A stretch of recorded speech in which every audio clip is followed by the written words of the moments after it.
Hi guys, it's Deidre from our Upcycled Life and welcome to my channel. If you like thrifting, DIYs, and repurposing, you've come to the right place and we'd love to have you follow along. So make sure you like and subscribe so you don't miss any great content. Today I'm going to show you how I repurposed a little tin, little metal flower pot using my medium transfer graphics method.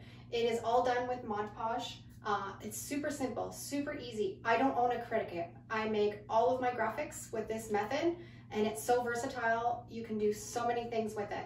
So I'm going to just do a quick tutorial today to show you how I created this cute little flower pot. But I'll also put a link below for my DIY playlist because I've done all kinds of different projects using this method.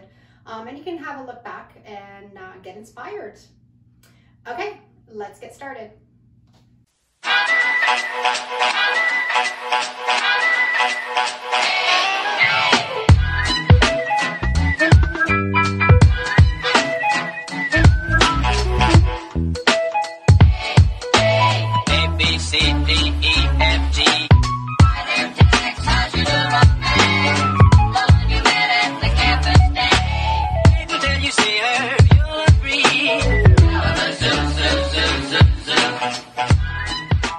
Here's the little pot that I thrifted. It's just a little metal flower pot, and the white paint was a little bit yucky and had some scuff marks on it. So I'm going to paint it. I'm giving it one coat of my homemade chalk paint. I find with this method the chalk paint works the best. I've tried the acrylic paint and I've tried just a latex paint and it doesn't seem to adhere as well.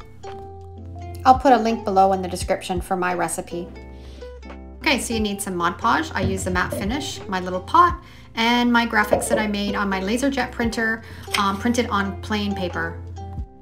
And don't forget to reverse your text. And you're going to put a thin coat over the whole graphic.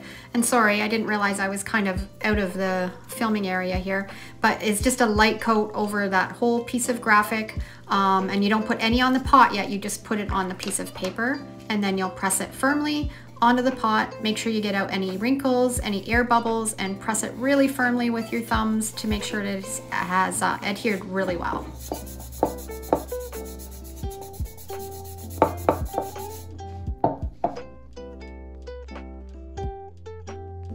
Okay, I've let it sit overnight and I'm going to add some twine along the top. Got my glue gun out and I'm going to hot glue it all around the top of the pot.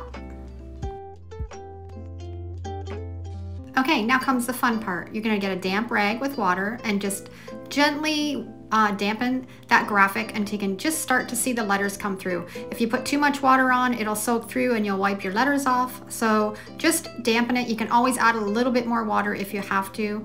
And then once you see the letters, just get rubbing and rub all the paper off until all you're left with is the graphics.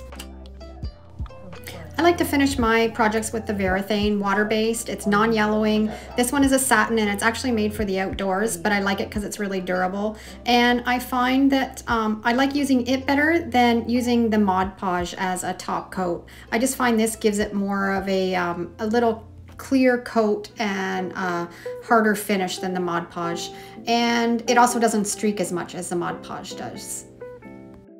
And any little bits of paper that you missed when you were rubbing it off, or that little cloudy kind of paper looking feel to the letters, will go away when you put on this Varathane and it'll dry crystal clear. I make all of my graphics in PicMonkey. It's a paid subscription, but you can use your Word program or Canva. They're both free programs to design what you would like to put on your projects, but the possibilities are endless. And there you have the finished project. I think it turned out just beautiful. So order some of that Mod Podge and give this technique a try. It's a lot of fun.